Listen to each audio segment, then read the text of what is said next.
Good morning and welcome back to the Army, Football Dad's Army. Now listen, there's no Arsenal game on until tomorrow, which is Monday. We're away to Palace. So I'm going to do a quick little review of the Premier League games from last night. And, I was watching the match of the day. And the first game on there was Liverpool-Bournemouth. Liverpool started very, very shaky. Very shaky. And Alisson, who's normally very composed on the ball, passing out from the back, put his team under pressure 2 or 3 times in that first 10 minutes, and which actually helps Bournemouth score.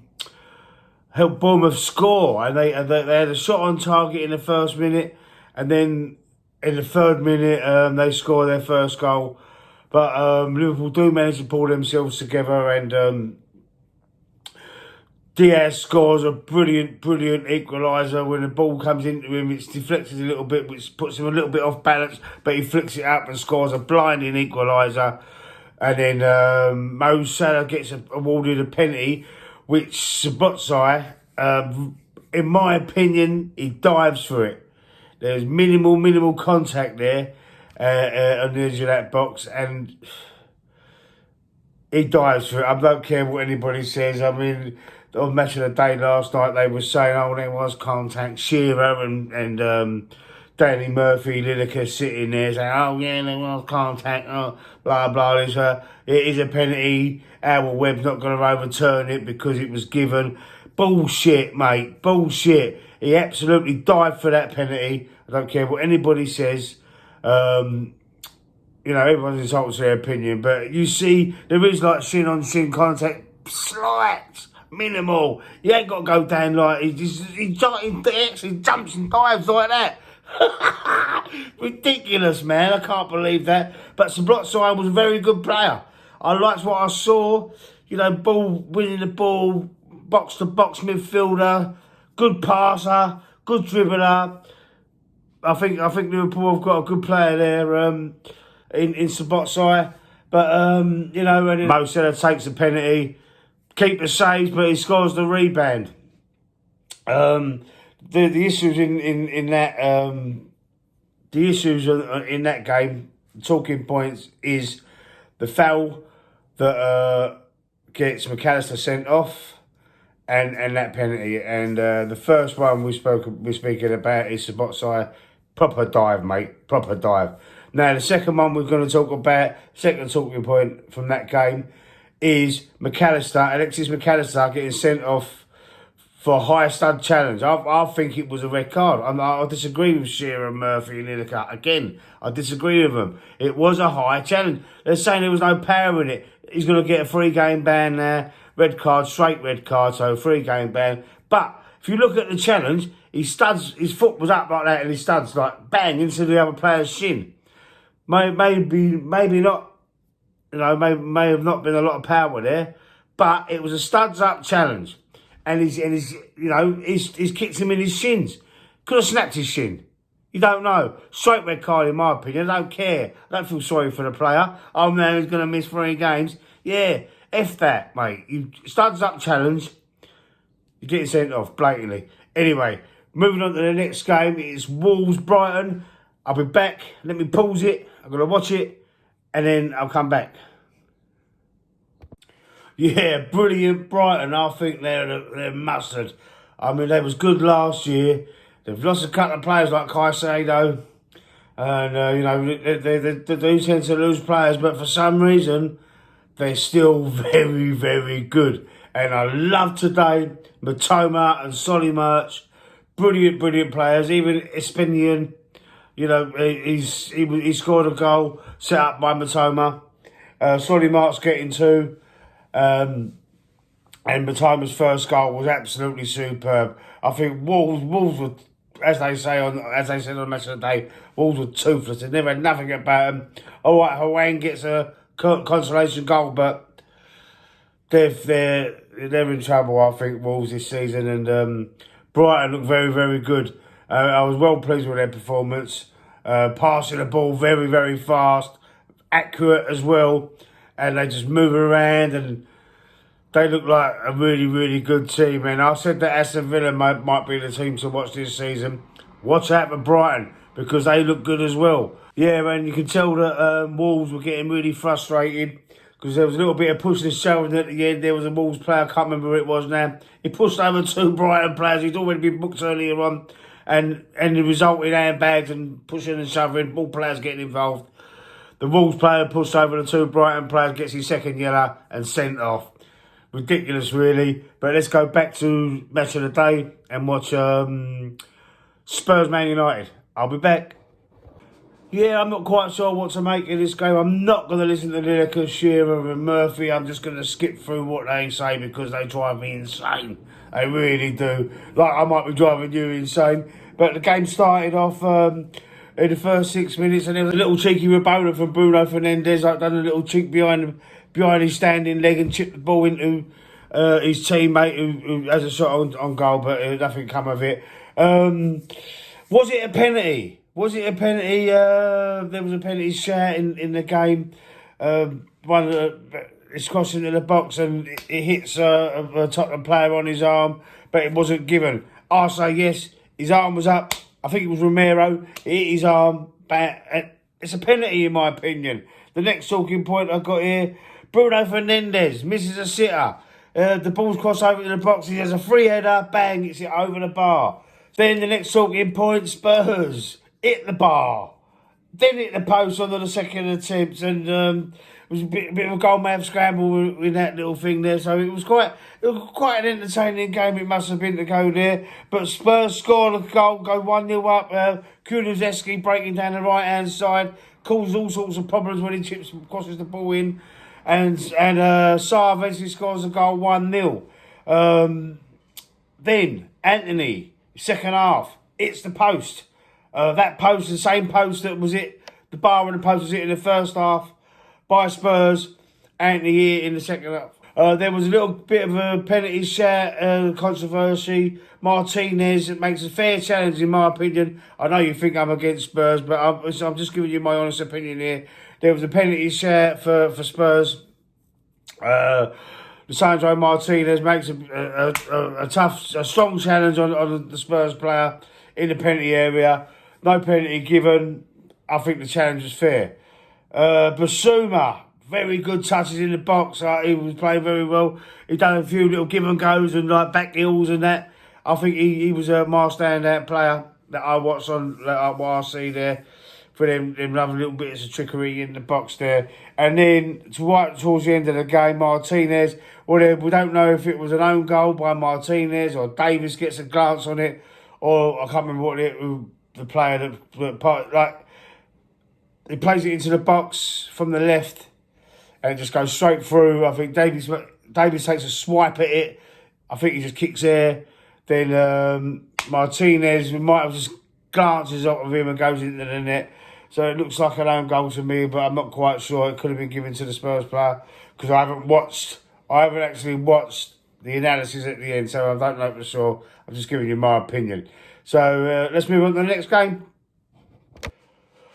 So Man City, Newcastle, I expected a really big goal fest here, but we didn't get what I expected.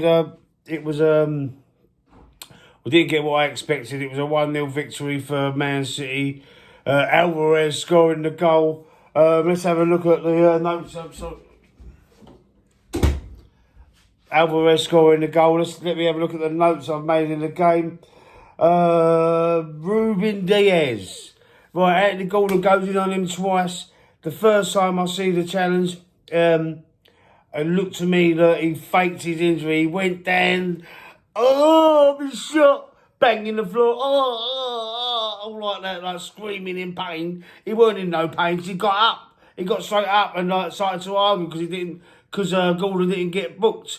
So, I mean, that is trying to con the ref, in my opinion. He does get smashed again by Gordon, who does eventually get booked for the second challenge, but that's in the second half. And Newcastle do have 5 players that get booked in that game, so that's they was trying to rough up City a little bit. It looks to me. Let's have a look there. Yeah, Alvarez, Foden was the man of the match. He was brilliant. What I see in the highlights, what match of the day I'm watching this. I didn't see the game. Don't forget that. So what I've seen from Foden was brilliant, and he sets up Alvarez's blinding goal. What else have I got here? Yes, Newcastle try and press and try and suffocate Man City and try and press high. This is how good Man City are. Although they're renowned for keeping the ball and passing out from the back, Ederson launches a long shot. A long ball over the Newcastle press, and they need to get caught out there. I've already said about Gordon going on Diaz again in the second half. Haaland was off his game. Foden sets him up twice in that second half, and Haaland misses both. Foden was really good. I'm telling you now, he's one to watch for the future. He's brilliant, absolutely brilliant. And then towards near the end of the game, Rodri almost gives Newcastle a chance by giving the ball away. Very unusual for Rodri, but things do happen. Even the best players make mistakes. So let's move on to the next game. So we get Fulham Brentford. Let me just refer to my notes. I mean, it was a 3-0 victory for Brentford. But Fulham gift Wissa the first goal, passing around in front of their own box, which in my opinion is an absolute no-no. You don't do that. You get impressed by Brentford, and they just, there's a loose ball, Wissa latches onto it, bang, 1-0. So then the next thing I got, decals over Reed, it's the bar. It was a great shot there. Leno makes a great save in that game as well. But the controversial here was the penalty. Wissa is Ream has already picked up a yellow card earlier on in the game. So now Brentford break into the box, and Ream goes to block, runs with Wissa, runs with him, and there's a tiny little coming together, a little bump like that.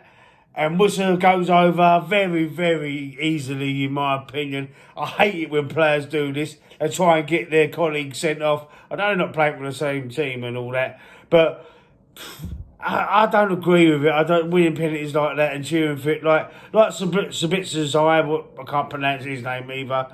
Earlier on in the video I've done, he done the same thing, a light challenge, and he goes over for Liverpool. And he actually dives. He actually jumps forward and does that. But Wissa just goes over too easily, in my opinion. You wouldn't do that in a fight in the pub, that's for sure. You wouldn't go over that easy, because you get your head stamped in. Do you know what I mean? So he just goes over. So he blatantly tries to win the penalty, which he does win the penalty. And but then Ream gets a second yellow and is sent off. Now, I said earlier on in this video about McAllister for Liverpool getting sent off, and them, match of the day share. And I haven't listened to their punditry since, because I just want to give my own opinion before on these games now. They said about it was harsh for McAllister getting sent off, but that was a studs up challenge, right? So he misses 3 games. Tim Reams gets his second yellow, so he misses 1 game. He misses the next game, and he should never have been sent off. In my opinion, that was not a penalty. Another similarity to a video I've done before. There was a Rabona by Bruno Fernandes from Man United. Fulham tried to do a Rabona in this game as well, which is I haven't seen that in recent times in 2 separate games. On the same day, that 2 separate players try a Rabona to pass to one of the teammates to get a goal, but it didn't come off, obviously, because the game finished 3-0. It was a Fulham player that tried that. And then towards the end of the game, Bueno scores a penalty, by the way, that I was just talking about, the Wissa dive to win. And then he scores the final 3rd goal to kill the game off at the end there. So that was it. I'll be back later on. I'll do a video on Sunday's games, today's games, and obviously as well, I'll be doing the Arsenal game on Monday. I'll be having a look. I'll be watching that, and I'll be doing the review on that one. I might even do a watch along, so stay tuned for that. Click the bell, get notified, subscribe to the channel, stick a like on it for me. Helps the channel. Thank you for watching. To all my subscribers out there, I appreciate you. I appreciate you not dropping off and not unsubbing.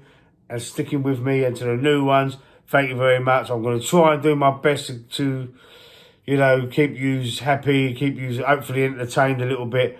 It's only my opinions, right? Don't take nothing personal, rival fans. Nothing's personal. All right? See you soon.